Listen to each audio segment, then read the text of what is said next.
Android mobile பயன்படுத்துகிறீர்களா? உங்களின் mobile எளிதாக ஹேக் செய்யப்படலாம் என மத்திய அரசு தற்பொழுது எச்சரித்து உள்ளது. இதிலிருந்து தப்பிக்க நீங்கள் உடனடியாக செய்ய வேண்டியது குறித்து இந்த வீடியோவில் பார்க்கலாம். எனவே நம்ம சேனலை சப்ஸ்கிரைப் செய்துவிட்டு இந்த வீடியோவை முழுமையாக பாருங்க. ஆண்ட்ராய்டு போன்களை நாடு முழுவதும் கோடிக்கணக்கான மக்கள் பயன்படுத்தி வருகின்றனர்.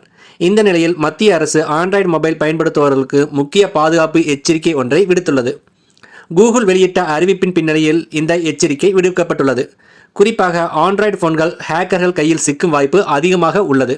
இதனால் நம் அனைத்து விவரங்களும் போனில் இருக்கும் என்பதால் அவை தவறாக பயன்படுத்தப்படலாம். இந்த பிரச்சனையை எப்படி சரி செய்வது என்பதை இப்பொழுது பார்க்கலாம். Indian computer emergency response team வெளியிட்டுள்ள அறிக்கையில் ஆண்ட்ராய்டில் உள்ள குறைபாடு காரணமாக ஹேக்கர் நம் போன்களிலிருந்து முக்கிய தகவல்களை திருடுவதற்கும் குறிப்பாக சில போன்களின் சேவையை நிறுத்துவதற்கும் வழிவகுக்கும் என எச்சரிக்கப்பட்டுள்ளது. இந்த குறைபாடுகள் காரணமாக ஆண்ட்ராய்டு போன்களை பயன்படுத்துபவர்கள் குறிப்பாக சாம்சங், ஒன்பிளஸ், ஜியோமி போன்ற போன்களை பயன்படுத்துபவர்கள் நேரடியாக பாதிக்கப்படுவார்கள். கூகுள் வழங்கிய தகவலின்படி சில குறைபாடுகளை ஹேக்கர்கள் ஏற்கனவே பயன்படுத்த தொடங்கி இருக்கலாம் என கூறப்படுகிறது. எந்தெந்த ஆண்ட்ராய்டு பதிப்புகளுக்கு இந்த பாதிப்பு ஏற்படும் என்பதை இப்பொழுது பார்க்கலாம்.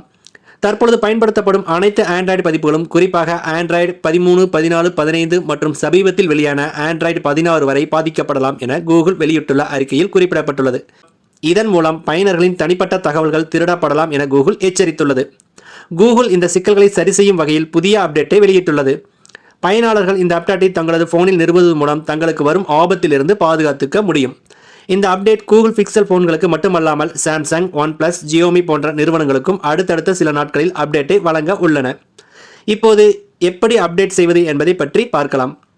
உங்கள் மொபைலில் செட்டிங்ஸ் பகுதிக்கு செல்லவும். சிஸ்டம் அப்டேட்டை தேர்ந்தெடுக்கவும். புதிய அப்டேட் உள்ளதா என்பதை சரிபார்க்கவும். அப்டேட் டவுன்லோட் செய்து இன்ஸ்டால் செய்யவும். மொபைலை ரீஸ்டார்ட் செய்யவும். இதன் மூலம் உங்கள் ஆண்ட்ராய்டு மொபைல் பாதுகாப்பாக இருக்கும். எனவே அனைவரும் மேல்கண்ட முறைகளை பயன்படுத்தி உங்களின் மொபைலை அப்டேட் செய்து உங்களின் தகவல்களை பாதுகாத்துக் கொள்ளுமாறு கேட்டுக்கொள்கிறோம். நன்றி.